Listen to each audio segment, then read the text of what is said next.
कल मैं था पूरे दिन दिल्ली। एसएससी जीडी के बच्चे आंदोलन बैठे 11 महीने हो गए। गृह मंत्री जी उनको नहीं सुनना चाहते हैं, प्रधानमंत्री उनको नहीं सुनना चाहते, वो कहाँ जाएंगे? कल मैं मिला बच्चियों से, उनके बच्चे भी उनके साथ। जी यही कह रही हैं कि अगर आपको बहुजन के लोगों से प्यार है, आपको दलित समाज के लोगों से प्यार है, तो उनके साथ जुड़ते, आप उनके साथ काम करते। लेकिन आप तो बीजेपी के एजेंट हैं। वो बार बार कह रही हैं कि आपको बीजेपी ने खड़ा किया है, बीजेपी में लगातार आप उनके नेताओं के टच में रहते हैं। इस तरह के तमाम आरोप वो आपको लगाती हैं। आपकी बुआ आरोप लगाना आसान है। मैं तो कहता हूँ बुआ जी एक चीज साबित कर दें, या बुआ जी कैडर से कोई भी व्यक्ति, क्या मेरे बीजेपी किसी नेता से कभी संबंध रहे हैं या हैं, या मैंने बीजेपी के साथ मिलकर सरकार बनाई है, या मैं गुजरात जाके मोदी जी का प्रचार करके आया हूँ, या मैंने किसी बहुजन समाज के व्यक्ति के विरुद्ध कोई काम किया आंदोलन के।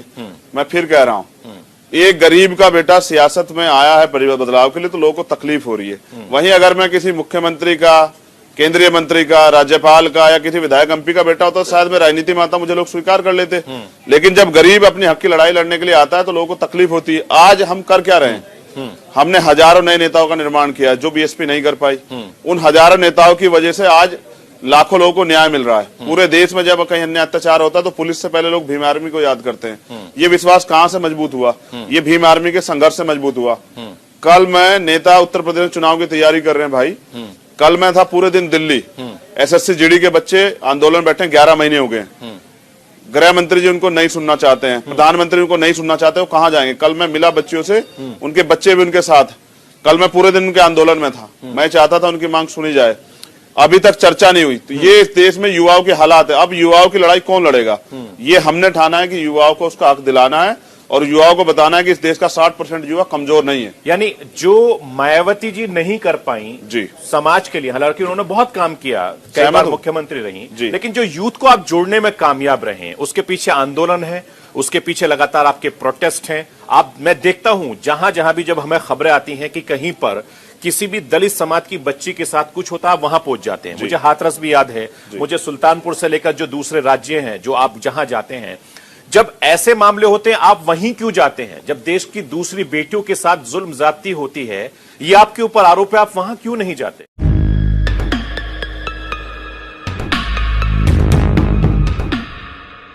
आप जेल भी जा चुके हैं, 40 से ज्यादा आप पे मुकदमे भी कायम हो चुके हैं।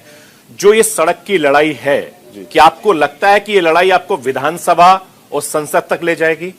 देखिए, मैं समझता हूं बड़े बड़े आंदोलन से सत्ता ही नहीं, देश में आजादी के आंदोलन भी परिवर्तित हुए। हमें आजादी ऐसे तो नहीं मिली, इसके लिए बलिदान देने पड़े।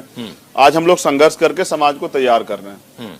जिस दिन ये समाज तैयार हो जाएगा तो आप देखना, गरीब लोग भी विधानसभा भी जाएंगे, लोकसभा भी जाएंगे। और जब गरीब लोग, वंचित वर्ग के लोग, सताए गए लोग, जिनको समस्या है, जिन समस्याओं से जो पीड़ित है, वो लोग जाएंगे तो उन पर काम करेंगे, तब जाके मुझे लगता है परिवर्तन होगा।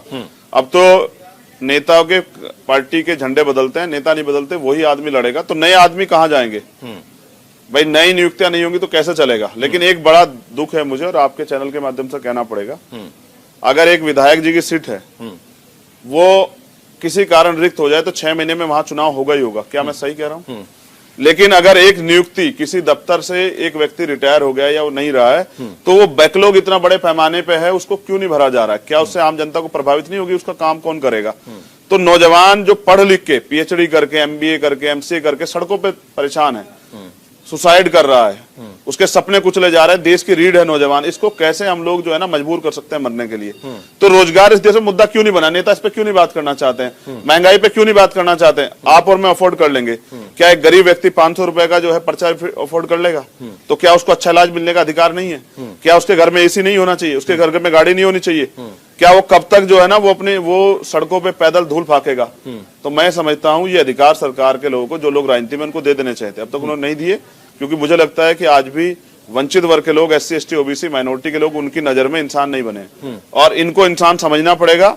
और हम बाबा साहब अम्बेडकर के जो अधिकार हैं, जो उनके सिद्धांत हैं, उनके बगैर देश की सत्ता नहीं चलने देंगे, ये हमने तय कर लिया। अब बाबा साहब अम्बेडकर का युग है, 21वीं सदी उनकी है, और उनके सिद्धांतों पर चल के, उनके आदर्शों पर चल के एक मजबूत अखंड भारत का निर्माण करेंगे, जिसमें जाति धर्म ना हो, भाईचारा हो, और हम लोग मिलजुल के देश को तरक्की के रास्ते पे ले जाएं।